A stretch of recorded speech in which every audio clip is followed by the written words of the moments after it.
le président américain Barack Obama disait que l'Afrique n'a pas besoin des hommes forts, mais des institutions fortes. Nous tombons ici dans la dimension de Obama, qui dit institutions fortes veut dire que elles sont opérationnelles et elles fonctionnent. Mais ce qu'elle nous dit dans sa dimension fonctionnaliste, c'est que les mécanismes d'opérationnalisation de l'État, est-ce qu'ils sont encore mis totalement en œuvre? Non. Non. Ils sont pas prenons un cas très simple. Le Conseil supérieur de la magistrature ne se tient pas. Nous sommes à 8 promotions de magistrats. Est-ce que ça peut inquiéter quelqu'un de sensé, quelqu'un de normal? Oui. Maintenant, il y a les dysfonctionnements de l'État, les injustices, les arbitraires. Parce que ceux qui sont là, s'ils ont bien conscience que la protection de la régulation de l'État ne s'opère qu'à travers le regard sur les institutions, ils vont se dire maintenant, comment on le voit au quotidien? Regardez tous les corps sociaux, prenons le cas, la police attend des mouvements. C'est pas possible parce qu'on vous dit que Président n'a pas encore réagi.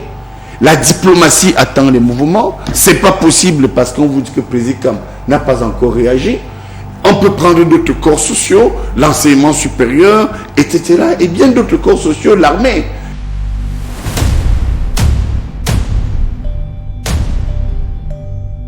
Les propos ne viennent pas d'un opposant ou d'un activiste de la diaspora. Ils émanent de l'homme qui, depuis plusieurs décennies, a fait de la défense inconditionnelle de Paul Biya sa marque de fabrique. Pascal Charlemagne Mesanga Nyamding est politologue et maître de conférences en sciences politiques.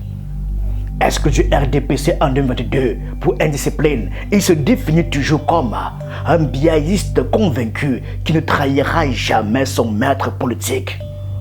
Face à une absence présidentielle qui se tire depuis le 7 juin, cette université habituée des plateaux télévisés refuse pour une fois de répéter que le chef de l'État est en forme olympique.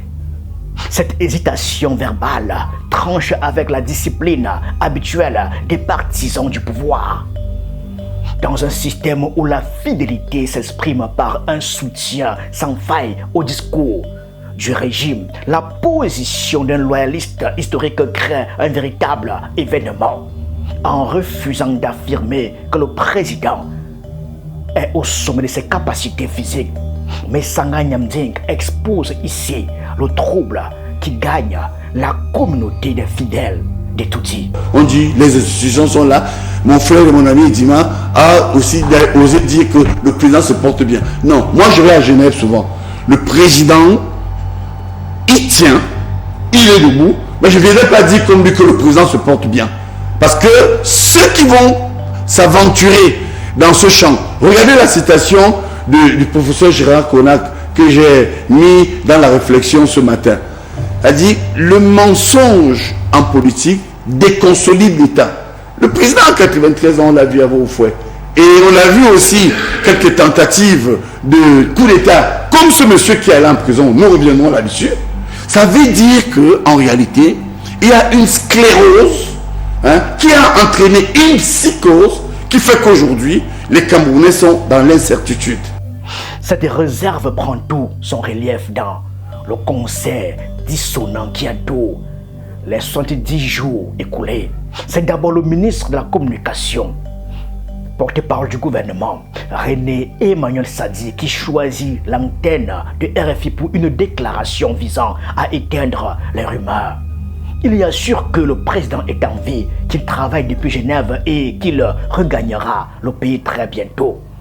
Ce n'est qu'après cette intervention que le directeur du cabinet civil, Samuel Mvondo Ayolo, publie à son tour une sortie officielle pour affirmer que le chef de l'État se porte bien. Il n'a jamais été hospitalisé. C'était sur Jeune Afrique. Dans le même sillage, d'autres pontes du régime montent au créneau. Le secrétaire général du comité central du RDPC, Jean Kwete, ainsi que le ministre d'État, Jacques Famendongo, ou encore Grégoire Ouna, multiplient les appels au calme et les démentis, hâtifs pour tenter de colmater les brèches. entre ces différentes prises de parole, les versions peinent à s'accorder sur la nature exacte du séjour helvétique. Les explications oscillent entre court séjour privé, suivi médical régulier et travail à distance. Cette désynchronisation au sommet de l'État crée une grande confusion chez les citoyens et les partenaires internationaux. Au milieu de ce désordre verbal, un biaïste de longue date choisit de ne pas jouer la partition rassurante de l'appareil de propagande. Les contradictions entre les différentes prises de parole révèlent les faiblesses d'une gestion fondée sur le secret à l'ère des réseaux sociaux. Lorsque les représentants de l'État peinent à tenir un discours unifié, le doute gagne rapidement l'opinion publique. Les spéculations se multiplient alors sur la réalité du pouvoir à la présidence, alimentant l'inquiétude sur la gestion des affaires nationales. La menace est là. Les injustices, ceux qui sont en place depuis 15, 20, 25 ans sont rassurés. D'ailleurs, ils n'ont même pas besoin que le président revienne. D'ailleurs, certains dans les coulisses ont dit que Paul Biya ne reviendra pas. Inside, la sortie du ministre directeur du cabinet civil qui dit ce qui est propagé là est mené par c'est un collaborateur du président de la République. Quand il le dit, ce sont les éléments objectifs. Certains dans le sérail, a-t-il? Dans le sérail, ça veut dire que, écoutez, on est un pays qui a des services de renseignement, on a la DGCN, la DGRE, le CEP et bien d'autres services qui remontent cela. Ou certains même sont allés dire plus loin que si le président Paul Biya ne nous cède pas le pouvoir, on va le dégager. Cet élément fait partie de ce qu'avait dit Samia Vodayolo à Jeune Afrique, à l'effet de dire que ça vient de certains et ça fait leur affaire. Et ces gens font peur, puisque, comme je vous ai dit aussi, ils sont orgueilleux. Vous savez que l'orgueil, ou encore ce qu'on peut aussi appeler l'arrogance, prépare à la chute. Et vous savez aussi que la radicalisation des populations elles-mêmes peut aussi engendrer des options très dures. Msanga Nyamding a façonné sa stature médiatique en s'imposant comme le défenseur le plus vocal du chef de l'État.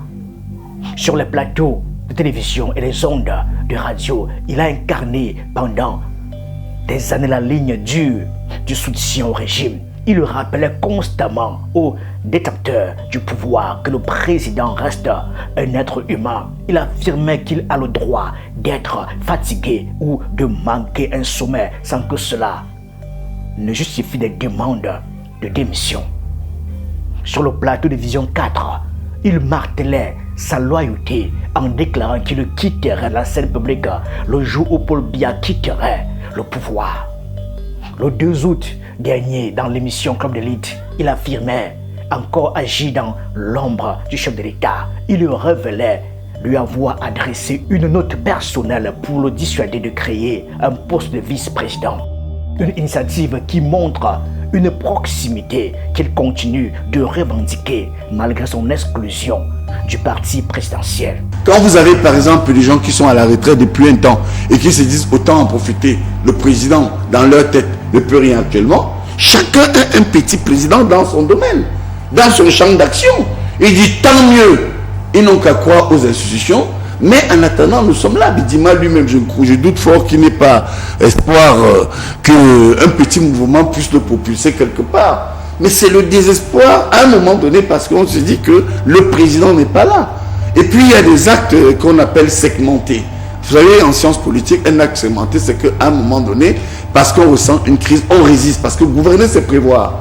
Mais quand vous voyez qu'en même temps, il y a encore la crise du nozo qui va grandissante, ça pose un problème. 70 jours. Un président invisible, des déclarations ministérielles qui se contredisent d'un ministère à l'autre et un défenseur historique qui refuse désormais de certifier que tout va bien au sommet de l'État. Le doute n'habite plus seulement les rangs de l'opposition, il s'installe au cœur du discours loyaliste chez ceux qui ont porté le bouclier du système pendant des années sans jamais l'opposer. Cette évolution de la parole des fidèles marque un tournant. Elle illustre la nécessité pour les institutions de s'adapter aux exigences de clarté qu'impose la conduite d'un État et les attentes d'une population en quête de repères. Merci.